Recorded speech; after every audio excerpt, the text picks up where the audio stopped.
Welcome to How to Launch a Successful High School Drone Program. My name is Jerry White. I'm with DARTdrones, and welcome to our webinar. Now, you might be new to drones or already have an existing drone program that you're wanting to elevate. And we want to educate you and inform you today on some of the best practices and things to consider when providing a drone program for your high school, especially in career and technical education classes. So stick with me for the next little bit, and we are going to cover some of the biggest things that you should be considering in the drone program. First of all, the current drone landscape. What's going on with drones? Why have drones in CTE? We want to go over your school readiness. Are you ready for a drone program? Developing a drone curriculum, things to think about when considering starting or having a drone curriculum. Teacher training and support, legal and safety concerns, how to keep students engaged, which is a big one. And you want to wait till the very end because it's our 5 most commonly asked questions that we get here at DARTdrones from schools just like you when they're wanting to start a drone program. So let's get started. So you've turned into this webinar because you are thinking of about starting a drone program, or maybe you have an existing drone program and you're wanting to enhance it, or maybe resurrect one. Or you just want to elevate a CTE course by utilizing drones. This is for you. You're starting a drone program. So why use drones? Well, you know, for CTE and for students, it can be a massive resume builder for those students in these existing programs, especially for CTE that you already have. It allows students to stand out over other applicants in jobs and careers. And you know, you can use a drone program as kind of a drones 101 for which students in these job sectors get exposure to drones and can get them excited about drones and to understand the possibility for drones. And a drone program can also be a standalone course as well. It can be its own thing to get students excited about the possibility of a standalone career in drones. So kind of the way, you know, where drones and where most schools and education institutions are using drones right now, and we totally agree, but this is how most are using them, is in STEM learning, right? So students can learn about science and technology and engineering and mathematics.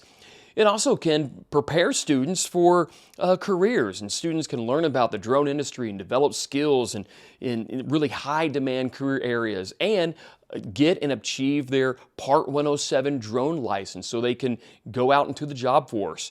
You know, we're seeing schools use drones in photography and videography and filmmaking, and that is very exciting for students. One of the biggest things, though, is just for student engagement. And drones can attract and engage students to programs that they might not otherwise really even be interested in. It could be a differentiator between one program to another. So that is really how schools are using drones right now. And especially, you know, for CTE and in careers in drones, listen, it's a huge benefit for students. I mean, there are new opportunities for drones every day. You can see them right here on the screen, you know, in agriculture and law enforcement and search and rescue and infrastructure, you know, inspecting and construction. All these types of drones, or all these types of industries are utilizing drones every day. Or it can be as a standalone job. It can be as a commercial drone operator, drone entrepreneur, you know, or something specific in a job field and you are the drone pilot. So there's new jobs every day right now, and it's a huge career field to go into, and it's only expected to double or triple in size in the next 5 years. So getting your students ready for drones and utilizing drones is an important aspect for you. Now, one of the things to think about when you're looking to bring drones into your campus is to assess your school's readiness. And this is really important. So I encourage you to take notes over this next little bit here, because this can make or break if you're ready or not. So you want to assess your drone's readiness for a drone program, and you want to identify your needs and your goals and have an evaluation of the infrastructure and the resources that is needed to have a successful drone program. So the first thing is you want to conduct an actual needs assessment. So start by elevating your educational goals and that your school aims to achieve with the drone program. And consider factors such as, is it going to enhance a STEM curriculum or program? Is it going to provide career-oriented skills, or just introduce students to innovative teaching methods? Also, you want to engage your stakeholders. Now, who are your stakeholders? Well, that's your teachers. You want to involve teachers. You want to involve your admin and even your students in discussions to understand their perspective, right, and interest regarding drone education. You want to get folks excited about the drones and find out how interested they actually are about having a drone program coming to your campus. Next, you want to set clear objectives. You want to define these specific objectives. A lot of people don't think about this, but what is the objective of the program? Are there particular skills that are going to be taught, or certifications that are going to be obtained, or even the level of student engagement that should be expected? Set these clear expectations for everyone involved before you start a program. Go ahead and get a survey of that and understand what's going on. Next, and oftentimes we don't think about this, is space requirements. Space requirements. We want to determine the physical space needed for both the indoor, not only just the classroom, but also flying drones indoors. Where is that going to take place? Also, any outdoor flying activities. Especially for outdoor, we want to ensure that there's safety and compliance with local and local regulations and for drone operators. So, you got to make sure that any state and federal regulations, that you're not impeding on that you're not breaking any kind of rules or laws or ordinances that are in effect. Next, and people oftentimes are thinking about this, and this is equipment needs, right? So, the type of drones that you're going to have. Are there training drones, and then more advanced drones? Oftentimes, we see that people just go and buy a drone. And they don't actually think about, well, how are the drones going to be utilized? What's going to happen with that? So training drones and advanced drones. And, are there simulators or iPads that are needed, or computers that are going to be required? And then just additional teacher resources that are needed in order to have a drone program. And then things that are needed with the drone. So, drone pads, landing pads, and, there might be cones, there might be all kinds of other things to make sure that, that the drone program is successful. You don't want to start out on day one and realize, oh, well, we need all this other type of, this other type of equipment that we need in order to make this drone program a success. So think about what these equipment needs are. And that goes right into what everyone's always talking about, right? That's budget needs. Budget needs. You want to create a detailed budget that includes cost for purchasing equipment, maintaining and upgrading the technology. And let me just pause right there. Every 2 or 3 years or so, these drones, they're antiquated. It's not you're going to buy it once and it's going to last for 5 years. It can, drones can be, destroyed or broken by flying them, but also just the technology itself, it changes so much. So something to think about of upgrading and keeping that, that technology upgraded. Also, things like training your teachers, right? You want to get those teachers trained up, and just other operational expenses that are out there. Things like certification and testing. So if your students are going to go take the Part 107 test, that is an added expense from a third party to go take that FAA test. So you want to think about that. And listen, by thoroughly assessing all these aspects, your school can develop a clear and feasible plan to successfully implement your drone program that aligns with not only just your educational achievement, but also the resources and the capabilities of those resources that you have. And that is important. Now, when we're talking about developing a drone curriculum, you need to think of the drone curriculum really as 2 different unique buckets. All right. Now, let me explain kind of what these 2 buckets are. All right. The first one is you got to meet your educational standards for your drone. You need to align the program with state and national education standards. You need to review and align the drone curriculum with relevant, these relevant educational standards that are met, and ensure that the program is academically rigorous and that meets the expectation of the educational authorities wherever you're at. That is key. It needs to meet those standards. Next, it needs to incorporate, these core academic skills such as critical thinking and problem solving and, collaboration into the curriculum. It needs to have those, and these skills are often a key component for these education standards, so making sure that those are met. Also, consider pathways to certification, such as the Part 107 drone pilot's license, which can enhance the program's credibility, and it adds value to your school and for your students. And then something to think about too is that just a continuous elevation and adaptation. So regularly assess and update their curriculum. Drone laws change all the time. Drone technology changes all the time. Your curriculum should be updated all the time. It should be almost a live and living document. And so you want to make sure that that's taken care of.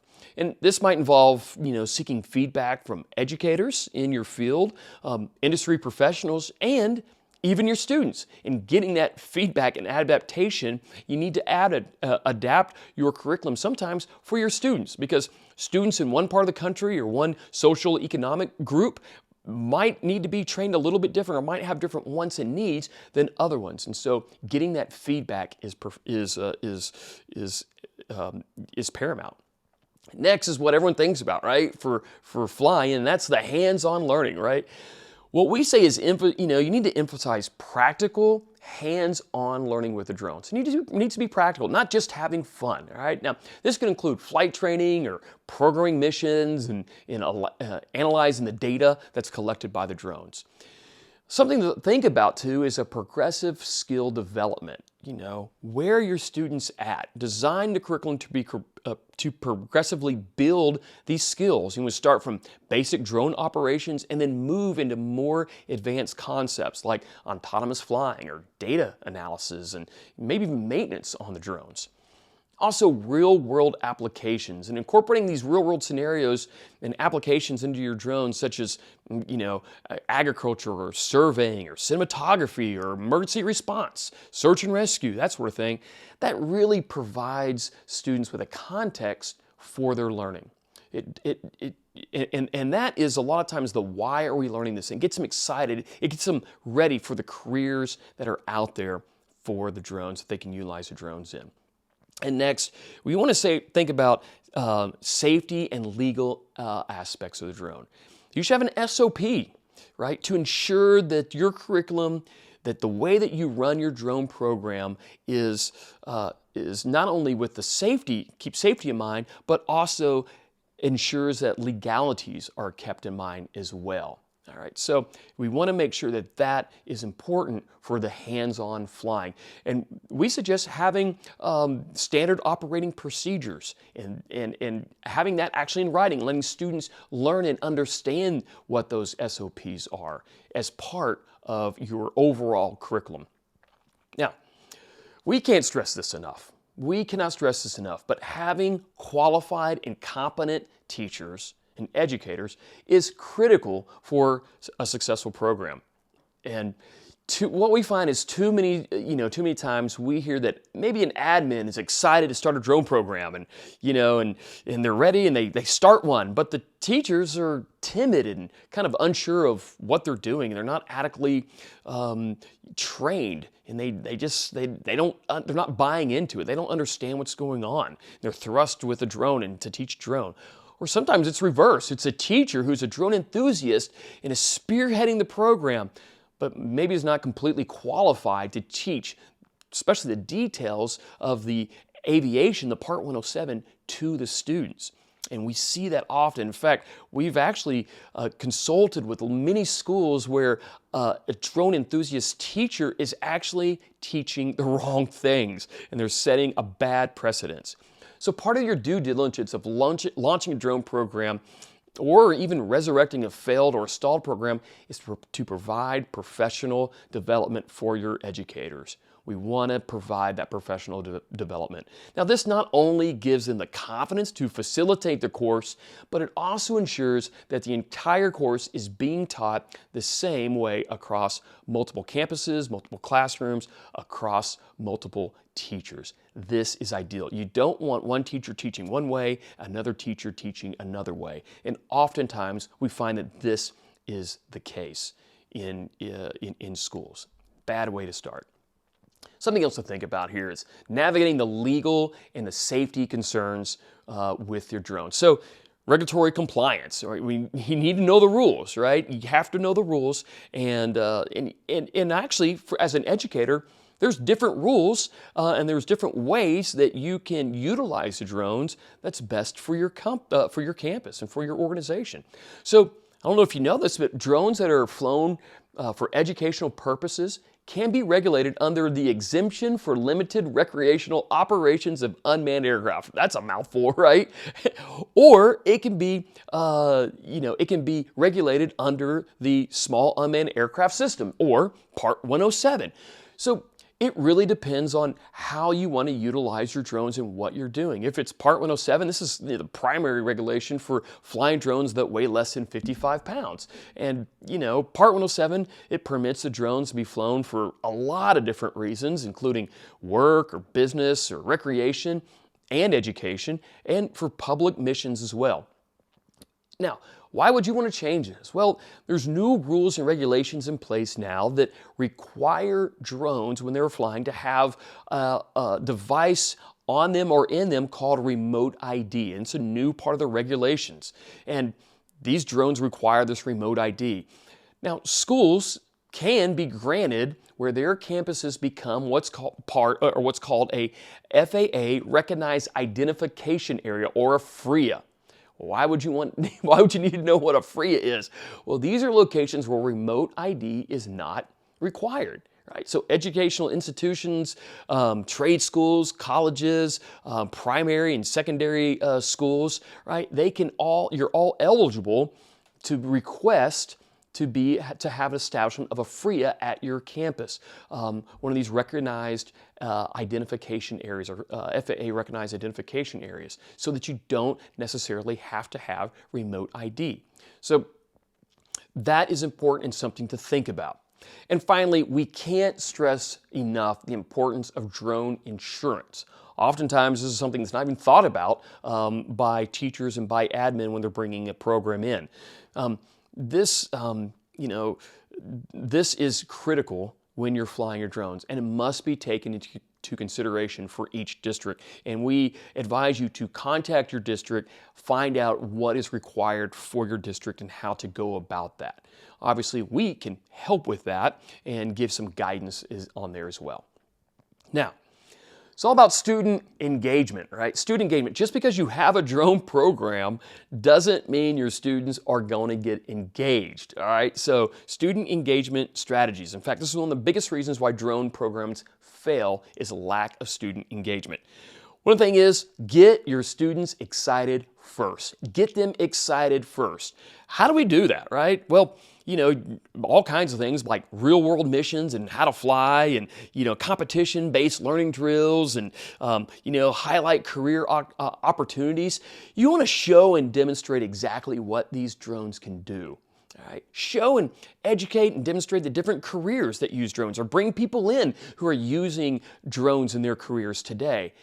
Here's the thing. You want to get kids highlighted and your students highlighted ASAP, as soon as possible, before starting and going deep into the Part 107 of the academic bookwork. All right? You want to get them excited. What we have seen is so many curriculum providers and schools that are doing it on their own focus so much attention at the beginning on the FAA coursework that the students aren't excited enough to stay with the program. You need to give them a reason to stay. And we say, and what we have found, is get them excited first to show the possibilities and what can happen if they obtain their Part 107 and go through all the coursework to becoming a pilot, a drone pilot. So that's important. Now, the other thing is engage your community. Now, when we're saying community, this is both in the school and outside of school. So, some things to think about is school yearbook photos or, for the journalism class, or, if you have daily video announcements or an RTF program, or if you have, a law enforcement program and, helping with school security or, athletics and, 3D mapping of their schools. Give them challenges inside the school, and let the school be part of the drone community, or your drone class to be part of the school. Give back to the school. There's also ways to give back to your community as well. Chamber of Commerce opportunities. They would love opportunities to give missions for your students and for your class to do. There's fundraisers that can happen with a drone program. The key is to give students more challenges and more stick time. Real world flying really helps everyone stay engaged, and it allows a drone program really to be a cheerleader for your school and potentially for your community. So a lot of fun. Now, if you're like many teachers and admins out there thinking about starting a drone program, you're probably feeling a little bit about like one of these two teachers here, right? Maybe you're feeling excited, all right? The prospect of introducing an innovative and cutting-edge program like a drone course can be exhilarating. There's excitement about the opportunity it presents for your students, such as new learning experiences or skill development, and preparing them for a future in a rapidly evolving field. And you're feeling optimistic about the potential of increase in student engagement and interest in STEM subjects that result in the implementation of a drone program is probably really highly likely. And that when you have a drone program like this, it can make education more relevant and more exciting. And there's also likely that there's a sense of curiosity of what a drone program can bring to your campus and to your school. And you want to have a desire to understand more about drone technology and all the applications that it has. And man, you are just ready to go. Now, you might even be feeling this way. And sometimes you don't feel this way until maybe after you saw this webinar and we're talking about all this other stuff, right? Like you feel overwhelmed. At the same time, the complexity of actually setting up a new program, and especially one involving advanced technology like the drone, and it can just feel overwhelming to you. And admins might feel daunted by the challenge of securing the funding, or having the updating curriculum, and ensuring that regulatory compliances are all in place, or even procurement of the necessary equipment that's needed. There might be even concerns about the properly allocating resources for your campus. And resources, that includes the time, like when are we going to do the course, and when's the class going to happen, or money, or the personnel, or who's going to teach the drone program. These are all common things. You might feel apprehensive about ensuring that the program is adequately supported by the staff and the community and your students without detracting from other essential school functions that might be out there. And you might even feel just anxiety regarding the successful implementation of a program altogether. Like, is this even going to work? Worries about meeting educational standards and integrating your drone program to an existing curriculum that you already have. And how are we going to do that? And ensuring it delivers on the promised educational value that you hope, and maybe that you've already promoted it to be. Well, here's the thing. You don't have to do this alone. You don't have to do this alone. DARTdrones, we are here for your success. And we've really kind of broken that success down into really three steps. So step one is, before you embark on this journey, it's critical to have a clear understanding of what you hope to achieve. Right? Now, this is especially true when it comes to the personnel and professional development.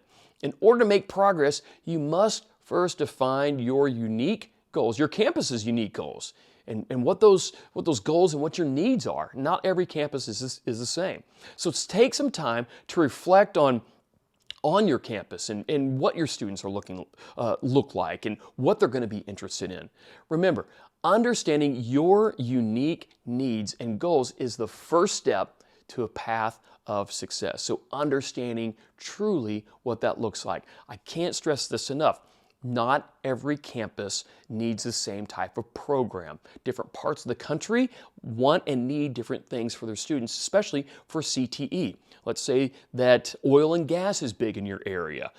So a CTE course that has oil and gas refinery inspections might be a key part of having a successful drone program. That's what we're talking about here, okay? Next is step 2 is we want to, you've identified your goals, right? The next is to create a customized plan. Like, what is your plan? What does that curriculum look like? And what kind of tools do you need to meet those goals? Get that customized plan, right? That plan could include a variety of resources that you might need, such as textbooks or online courses or workshops that you might need, the type of hands-on training that you need, where you're going to train. If it's wintertime, can you always train outside, and you're living in the upper Midwest? Yeah, probably not, right? You might need specialized tools or equipment to help achieve those goals, such as software programs or simulators or whatever it might be, or hardware devices, or even specialized instruments that you need in order to achieve those goals. So the key is to create a plan that is tailored, again, to your specific needs and those goals. And that provides you with the resources and support for you to succeed. That's the key on that. That is the key. And next, listen, with the right plan, the right curriculum, the right tools in place, you can make steady progress towards your goals. Achieve success. Launch, support, and partner. Right? Like any new venture, you need a partner to succeed. You need a partner to succeed. Why try to reinvent the wheel when there's already a program with a proven framework that's already in place?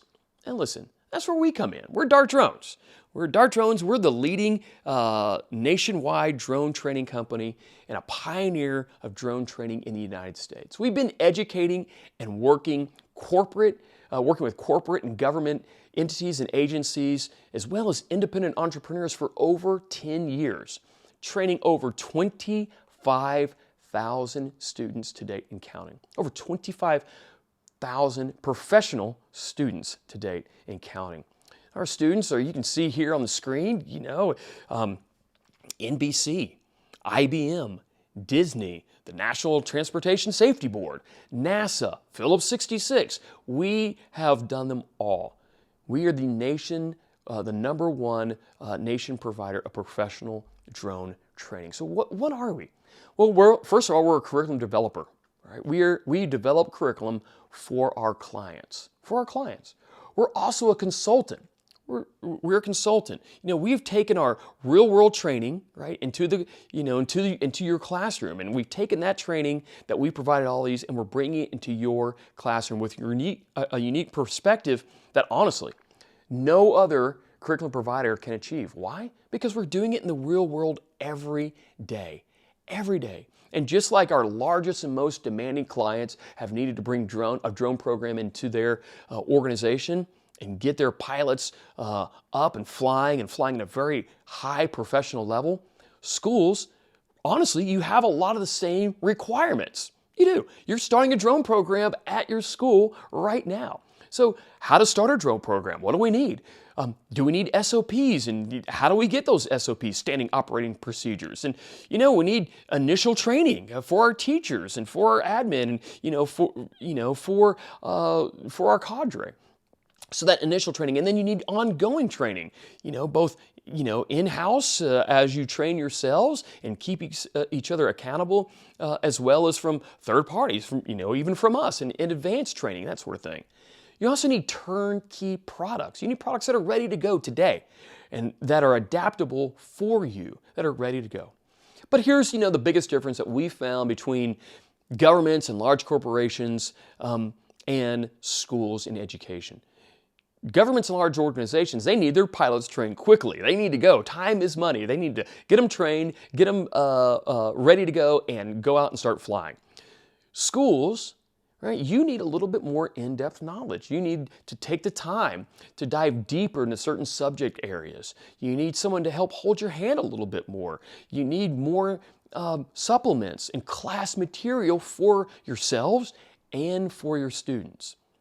And that's what we provide to you. That's how we can come in and help you be successful in your drone program, because we want you to, just like what we want for our corporate partners, is to have well-rounded, mission-ready pilots who are engaged and can do the job.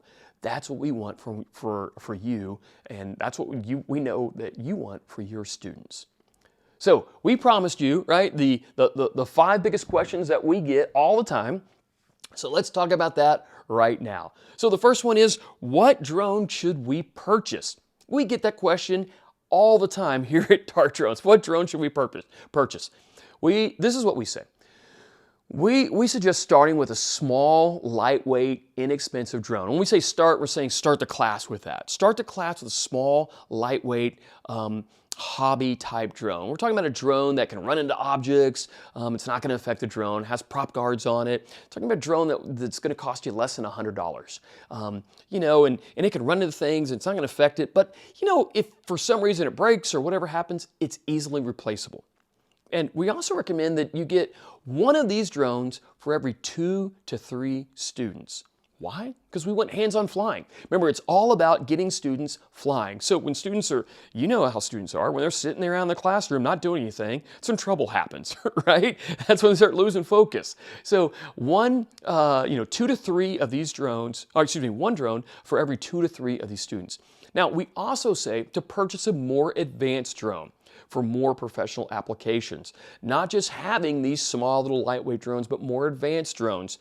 And we suggest one of these drones at minimum for every 6 to 8 students. So one of these drones for every 6 to 8 students, so that the students can graduate from the smaller drones to the more advanced drones, so that their learning will progress. So a smaller, lightweight drone, 1 for every 2 to 3 students, and then a more advanced drone. And these drones are going to cost you starting about $2,000, just letting you know right now. And one of those drones for every 6 to 8 students for your class. Get this a lot. How long should the course be? Well, how long should a course be? Now, a lot of courses out there, they say, well, this course is this long. This is how long this course is. Well, we say it really depends on the objective of the course, right? These are customized courses for you.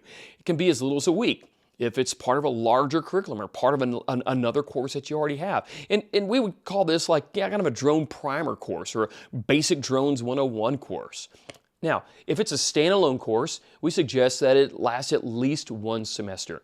At least 1 semester. Now, these courses can vary from I just said 1 week and to a semester, so it can vary based on your students, the class size, what your objectives are as well. Now, we've also had some organizations take the course up to 4 semesters long. Make it 4 semesters, a 2-year course. So they go into very, very advanced training towards the end of the course. So it really depends on what you want. Again, that goes back to what are your goals and what are your needs. Next, is there funding for the program? We get this a lot. Is there funding for the program? Yes. Yes, there are many grants out there that can be obtained, really as long as the course meets certain academic and career objectives. So what we say is chat with us, chat with DARTdrones, because we have generally the most up-to-date information regarding the funding. The funding's changing all the time, so chat with us about drone funding if you want to learn more about that, and we can help guide you in the right way. So, what type of curriculum does DARTdrones provide to us? What kind of curriculum do you get with DARTdrones? Well, it's kind of what we provide, right? It's expert curriculum. It's curriculum that's made from a manned aviation standpoint. So starting from manned aviators and from manned aviators who also are professional drone pilots working in different sectors every day, flying drones. That's where our curriculum comes from. Actual manned pilots and professional drone pilots. You get quizzes, final exams. We can adjust the course length to meet your needs. You also get what we call a train the trainers, which is training your staff, training your teachers to get them competent and ready to teach the course and to fly the drone. We also get ongoing support for your educators as well, and group activities that they can do, or group support that they can do. Class discussion guidelines and even class activities. You get workbooks. You also get grading rubrics. Everything is set in there. Our custom curriculum it's both LMS, it's also video, and it's slide deck. So you get all of this from DARTdrones. That's what we're supplying to you. Now, how do I find out more information to see if we are ready to start a program, or even to see if DARTdrones is worth partnering with or the best type of partner for us? Great question. I want you to contact our Director of CTE and STEM Training. His name is Mike McCann. Mike is your consultant for this. It's not going to be a sales call. Just reach out and truly find out to ask Mike some questions. Mike helps organizations and set up drone programs all over the country, both in academia, and as well as the private sector. This can be your step one, because what we want to understand is your unique goals, right? And what are your needs? What are your goals for a drone program? Mike can help walk you through that and talk with that with you. All right, so start your part one, start step one right now. Contact Mike. You can see the information on the screen. Contact Mike. Again, not a sales call, it's a consulting call to get any answers or questions that you might have answered, and just truly start step one. I want to thank you for watching this webinar. At DARTdrones, we are here to help you succeed. Please reach out to us if you have any questions. Goodbye.